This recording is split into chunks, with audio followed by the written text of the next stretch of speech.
Welcome to the HR Empowerment Podcast, where we will uncover strategies and new insights from HR professionals who discuss up-to-date regulations, best practices, and the most pressing topics like diversity and equity, leadership, dealing with difficult situations, and much more that affect your bottom line and business. Thanks for joining us.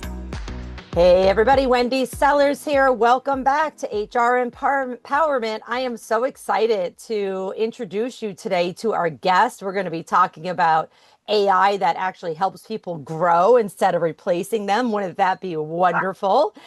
We have an amazing guest here today, Ayana Carroll, and she has a 360-degree approach to HR, coaching, and developing mid-level talent and hiring. Welcome to the show, Ayana. Thank you so much, Wendy, for having me. I am excited to be here and have this discussion. Absolutely. Before we jump in, tell us a little bit about you, where you're calling in from, and also how you got to where you are today.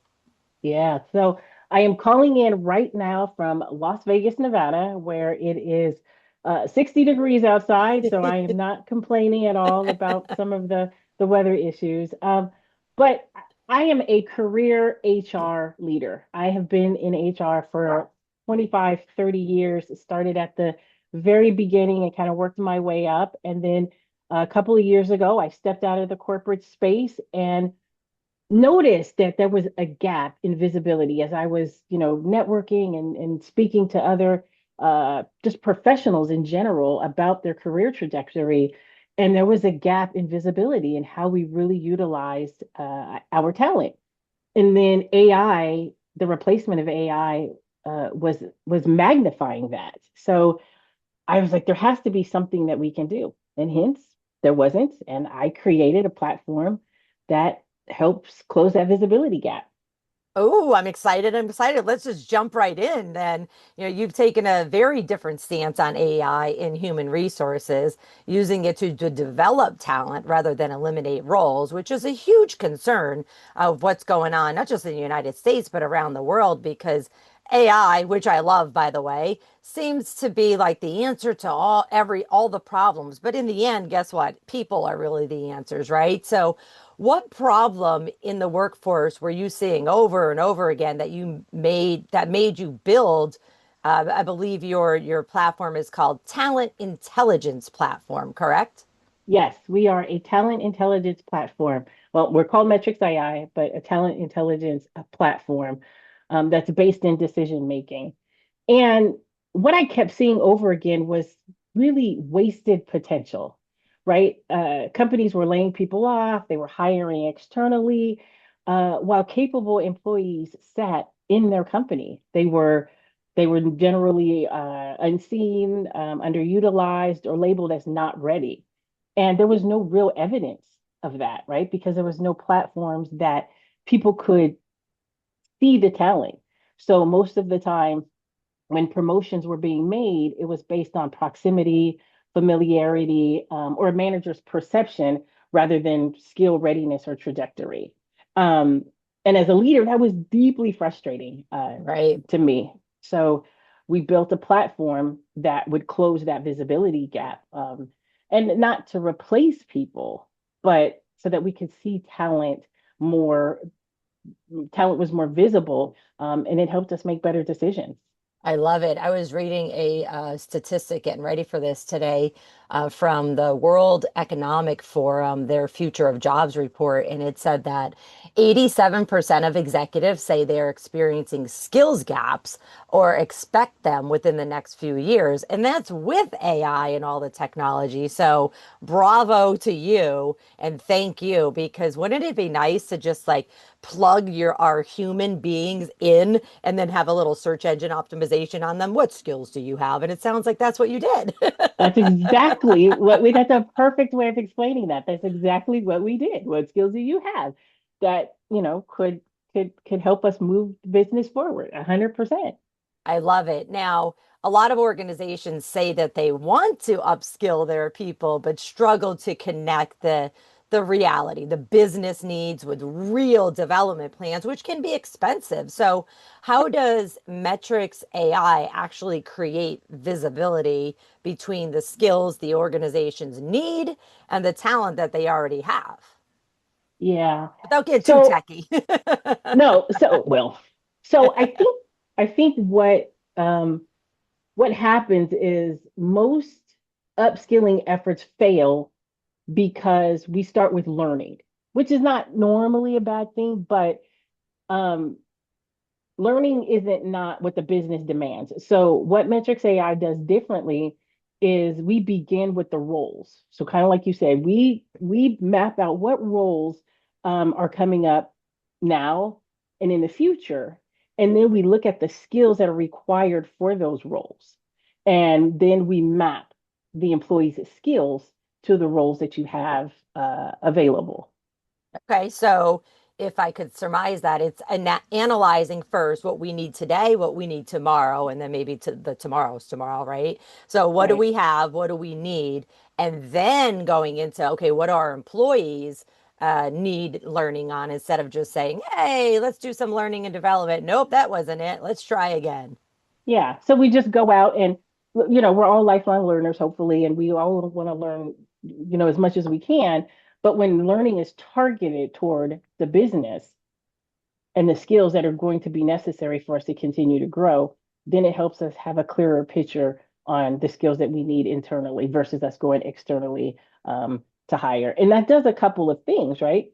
Um, it tells us who's close to being ready, what skills are missing specifically, not generically, right?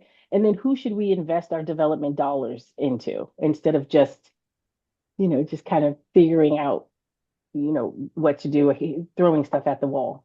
Yeah, I think that's very important. I mean, that's my passion, and the my revenue mainly comes from training people, but sometimes I get some calls from private trainings and the wrong people are in the room. They're like, "Well, we just threw them in the room because you were already here, Wendy." And it's like, "Yeah, I understand it's not costing you more to have me here, but it's costing to have them offline and disengage when it does nothing to do with their job." Doesn't Or, have nothing. maybe they're on their Yeah. way out or whatever it might be. So, there's so much analysis, employee surveys, individual surveys, and company-wide surveys that can be done to find out, okay, what do we have and what do we need? But I really find that it's one-on-one human interaction with the supervisor slash manager and the employee, and it's some kind of scorecard to say, yes, John Doe has this, or they don't have it, and let's put them on a plan and then hand that over to the learning and development department. Wanted to share with And then the another. other, I'm sorry, No, go ahead. the other thing that we miss as leaders is employees are learning outside of our Right. organizations as well. So what are you doing outside that we don't know about that we're not tracking for, right? So Right. we want to have we want to have visibility in all of that. So and the only way to do that is to ask those questions or to have a platform too that employees can, keep their data in and we're tracking it. Right, because you may have no clue that they're like, well, I have this interest in, say, AI or something else over here, but it has nothing to do with my job, so I didn't tell you about it. That's when we want to say, no, we want to know everything because if you're passionate about XYZ, then maybe we do have a different role for you or could put you on a special project, right? And then we don't have to Correct. hire the expensive independent contractors or consulting firms or, temporary employees that still cause risk with taxes and benefits and laws and all that. I read another study from the Skill Shift, which is McKinsey and Company, and they say that companies that effectively match talent to skills are up to 2.2 times more likely to outperform their peers. So if you do it the right way, you are more than 2.2 times more likely to basically beat your competition. And this is where CFOs really need to be listening and tuning in and going, wait, you got my attention now. Yeah. Yeah, absolutely. Okay, so shifting gears here, I do have another question. You describe your entire approach, and it sounds like from what you're telling me that you're right on, as a 360-degree HR approach, career path, coaching, succession planning, skill mapping, all in one place. Why has, and you may not know the answer to this, but I think you and I could figure it out. Why has HR historically treated all of those, the career pathing, the coaching, the succession planning, the skill mapping, as separate initiatives?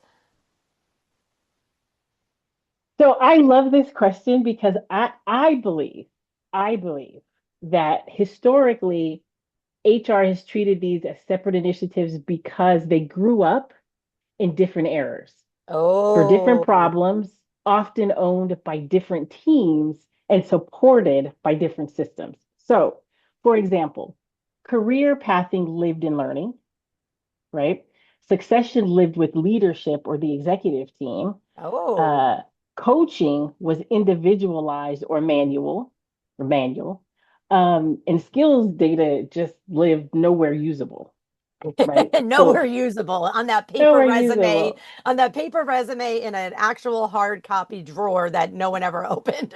Right. In that middle file drawer that nobody ever opened.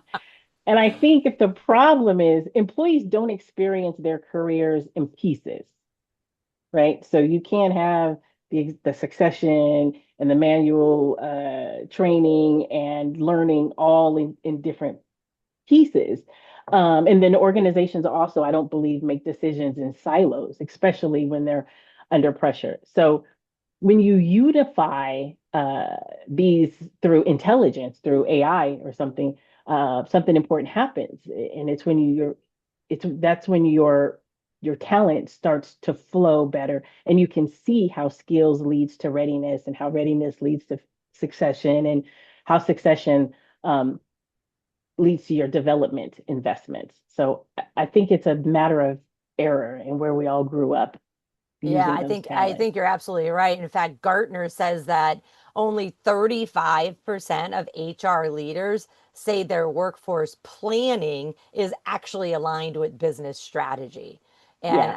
I think it's also because HR in the past, and unfortunately in some businesses still today, is seen as the paperwork police, right? And they're not seen as strategy and strategic. But like you just said, if we can get them all right, the career pathing, the coaching, the succession planning, the skill mapping, and we can align them from hiring to hopefully retirement and not other kinds of exit. But even if we have to ask somebody to leave, if we could align all these, then we're getting the right person for the job and we're continuing to engage them, give them the employee experience that they want, help them grow what they want. And it's all going to be magically aligned. And ta-da, we're going to be the best company ever, right? Well, we laugh, but I think that's true. I think It is. employees are much happier when they can see their future Yeah. and their growth pattern and what they're contributing. And, if you can't see what is in front of you, then you lack engagement. You're here for, whatever reasons you're there for, but we can all do much better if we know exactly where we're going, exactly how we're contributing. Yeah. And in a little side note, I did want to say also is because not many people talk about this part. Not every human who works for you wants to have this giant career growth plan. They probably want something, but some humans are like, no, I just want to do this until I retire. And maybe you just add a little bit of skills here and there and you give them you give them feedback that might be engaging enough, but there's a lot of people that are like, I just want a 9 to 5 job. I want to do well at it, but please don't put me in to be a manager. Not everybody wants to be a manager. And Ayana, do you blame them? I don't blame them, and you're absolutely right on that. Um, we're often taught that in order to grow and in order to reach the pinnacle of your career, you've got to manage people. You've got to manage all of Yeah. these big things. But that's not true. Your career, you could be an individual contributor as a principal and have a great career. So, but we don't know that because we don't pay close attention to the skills that are out there that people want. And we're not asking the right questions. What is it that you want to do? Right. And if they don't know, that's okay too, because then if you do have career path options, you can show them. All right, here's our Correct. 4 or 5 paths here, departments, divisions. Is anything here pique your interest? Keep doing what you're doing. You're doing it well. But if you want to learn anything else, if you want to shift gears, we're open to that. I just thought of this too. I love the concept of like even having like little mini internships for adult employees, to say, okay, we're going to give you a little mini internship over here in the marketing department, in the finance department, and maybe in the construction department. I did that a long, long time ago when I was trying to figure out an industry that I just wasn't familiar with, and did that. It was just a couple hours a week, but I was like, oh, now I know why they don't like me. I keep telling that department no, and I need to be telling them yes, because now I understand how it connects to revenue. But as HR, I didn't. And that is so important that you said that. When we have the opportunity to go into different parts of the business, then we see how everything connects. Because you're right. I'm not doing that. I'm not giving you that because I don't understand. And Yeah. no one can help articulate, no one can articulate why they need it until you get the opportunity to work in different areas. And so again, I think having that skills visibility, being on special projects, in different parts of the organization is so important for the growth of the entire company. Everything is connected. This is why it's connected. And we can see that right now. We're Yeah. all just kind of in our own silo doing our own thing. I love it. What is there any industry specific that you focus on, or just this can help everybody? No, this can help everybody. I do think that there's a certain size company because there's not a lot of Yeah. movement going on in smaller organizations. But in terms of being able to visibly see the skills, it can help anybody, everybody, every company, no matter even your size. The moving around part might be a little difficult, but you still can use the platform to get that skill visibility piece. Right. Now, I know we just talked about, okay, not everybody needs to be a manager. Not everybody wants to be a manager. That's one way to force everybody out your door is say, hey, now you got to manage other humans. They might be, I'm out, peace out of here. And I don't blame them one bit as the HR lady. But mid-level talent is often the most overlooked and most critical layer in the organization. Gallup's State of the Global Workforce says that managers account for up to 70% of the variance in employee engagement. So, not to throw managers under the bus, because again, we often put people in management positions that aren't qualified to, not only they don't want to be in there, but they're not qualified to be in there, or they want to be, but they're not qualified yet. So, based on your experience, where do companies most commonly fail this group, this mid-level talent, and how can better data, such as your system and intelligence, change retention and readiness? Yeah. That we call it that messy middle, right? Mid-level talent is, I think, where companies lose the most momentum. Mid-level employees are experienced enough to contribute at a high level, but also invisible when it comes to opportunity. They get stuck because no one is actively mapping what's next for them, right? Managers, I think, experienced or not, are often rewarded for output versus developing a bench, right? Yes. Yeah, and I think that better data changes that conversations. So again, when you can see the skills, the trajectory, the proximity to future roles, mid-level employees stop being uh, at risk, and then they start being a pipeline. We're not seeing them as a pipeline, and then from there, I think that development becomes intentional, and then retention improves, and then people are just happier. So Yeah. if we're really able to again start mapping that skill, we can eliminate some of the unhappy mid-level employees and get them to that next level. Yeah, and mid-levels of folks is going to be different for every company, but it typically refers to a position that requires some experience in a particular field, maybe 2 to 5 years. Every industry and every role is going to be different. And employees that are, safely marked in the mid-level position, they're usually expected to work independently on tasks while also continuing to collaborate with teams and reporting to senior staff. But those senior staff, and what I mean by senior staff is not age-based, but managers, leaders, then they can focus their time on the folks that don't have the knowledge, skills, and abilities that, maybe are in some kind of onboarding or orientation or training program. But keep in mind, again, even if you have a mid-level talent person right now, if you're trying to put them into a new role that didn't exist before, oh, I don't know, technology roles, now they need to be, I hate to use the word handheld, but definitely communicated with more often. What are your thoughts on that? Yeah, no, I agree. And then if we start to put them in these manager roles or more technical roles without hand holding, which for the lack of a better term, then that's where failure starts. Yes. And that it's not necessarily indicative of what that person is capable of doing, but we didn't assess the skills correctly. We didn't assess the role correctly. So that's another failure that happens when it didn't need to. Yeah, absolutely. So this is where it's very important to say, okay, using AI and today's technology in saying we need to figure out what skills we have on our team and what skills that we need. So talk to me a little bit more, especially for anyone who's listening right now and maybe they don't like AI or they don't understand what we're talking about. And I don't understand technology 100% either. But for HR leaders who are skeptical or overwhelmed, specifically by HR or by AI right now, what's one mindset change that they need to make? Like, what's the first practical step to use Mm, AI as a talent accelerator instead of a threat to their own jobs? Oh, AI is going to replace me as HR. I highly doubt it. no, let's hope not. I think that the mind shift is that, well, just like you said, AI isn't about replacing human judgment, right? It's not Hmm. going to replace human judgment. It's about removing blind spots so that judgment is better informed.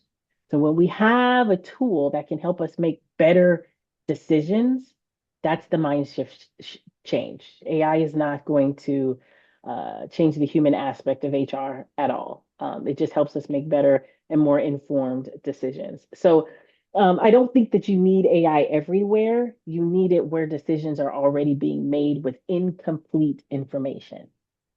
I completely La- agree. Yeah. And I think the first practical step is a small one. You could probably pick a high stakes talent decision, like promotions, succession, redeployment, or something like that. And then ask yourself, what data do we wish we would have had in making this decision? Right. Yeah, And it's then always hindsight is 2020. yeah, and then it's just and there it is. And then that question alone in my mind reframes AI and from a threat to a tool. Yeah, And that's how we want to absolutely. approach it, is that this is a tool. So now that we're looking at the talent intelligence platform, yours particularly, Metrics AI, but really any talent intelligence platform as a tool, not a competitor, not something as a threat. Take me, in a few minutes, take me through the process of getting, say, I have 20 employees and I want to get their knowledge, skills, and abilities into a talent intelligence platform. Where do we start? What's the process look like? So if you wanted to get into, I can only speak for myself, but if you wanted to get your information into Metrics AI's talent intelligence platform, it can happen two ways. So if you have 20 employees, it's likely that you don't have an API connection. Correct. So you could manually enter in your employee's resume. So it all starts with that resume. So the resumes are loaded into the system as well as your job descriptions, your job specs. If you're a larger corporation company, then there's an API connection, so we can connect to Workday or connect to your ATS system, and all of that information can just be transferred over into that system. So we're not here to replace any other systems. We're here as a partner and as a tool to help you get the talent skill sets into one platform. Because maybe some stuff is in Workday, maybe some stuff is inside of your ATS system, maybe some stuff is inside of your payroll system, and it's sporadic and spread all over the place. But Metrics AI helps you to keep all of your succession data, all of your performance data, all of your skills data, career mapping, coaching, training, and learning all in one platform. I love it. Geez, wouldn't that be nice? But it does sound like that means to be whether you have 20 employees or 2,000 employees, the information about the employees, number one, their job description, so their current job description and maybe previous job descriptions if they worked there for a while, needs to be updated so that the system can gather the correct information. And then so do their resumes or profile, correct? It doesn't have to be their current job description. It's based on, so what we want to do is match skills with open roles. So job descriptions of open jobs. So if you're going to put this into your ATS system to recruit external talent anyway, it can go into both systems. And so the employee's resume, yes, needs to be in the system, any certificates that they have, any learning that they have, so that then when that new job description that is going into the marketplace to be recruited for, we can match the employee's skill set with that job description. Okay, excellent. So some of your folks that are listening, some of your employees, actually most of your employees, might need some help with that. Either the manager is going to do it, HR is going to help, or the employee is going to help update their own profile. I find that unless you're a writer or an editor or a publisher or a recruiter, I find so many people forget to put things on their resume. They're like, oh, I didn't think that was important. And it's like, so I usually just say, I was just helping a friend this weekend. And I'm like, okay, give me your current job description. Let's go through that. And then I was taking things from the current job description, which was the company they were trying to leave, and put it in onto their resume. And then when I rewrote it for them, they were like, oh my goodness, my resume looks amazing. I'm like, you already did it. You're just not a writer. I'm not a writer either, but I used to do a lot of recruiting, so I understand that. But folks, please help your employees or your friends if you're in HR to update those resumes. They often be like, I have no idea what you mean by knowledge, skills, and abilities. Right. But what I will also tell you is that the platform will help prompt you as well. So if there's anything that needs to be in there, that should be in there, that could be a good idea to be in there, the platform helps do that as well, Oh, nice. as your job description. Because, even if you're hiring externally, you want to have a really strong job description. So the platform will also help you and prompt you to writing a very good job description as well. So, because I am such an HR person, I thought this through like to the nth degree. Like, what do I want to see? What would it have been nice for me to have? And that's where I'm coming from this at is as a leader, I needed to make sure that I had all of this data. I wanted to make sure that I had all of the data that I wish that I had when I was in the role, that I could have truly been way more impactful from a people standpoint. Absolutely. I love that. I love the concept of AI that actually helps people grow instead of replacing them. In fact, Deloitte's Global Human Capital Trends Report, that was a mouthful, says that organizations using AI for talent decisions see a 25% improvement in workforce productivity. Whoop, whoop. I love that. Great. I absolutely love that. Well, Ayana, Carroll, thank you so much for joining us today. Where can we find you to learn more? So you can find me on my LinkedIn at Ayana Carroll, or on my website at metricsai.io. Awesome. I will make sure those are in the podcast notes. Thanks for joining us, everybody. Tune into more podcasts and training at Aurora Training Advantage. Take care and stay safe. Thank you for joining the HR Empowerment Podcast, brought to you by Aurora Training Advantage. We hope you've gained new insight and strategies to navigate the HR profession. We look forward to you joining us again on the HR Empowerment Podcast.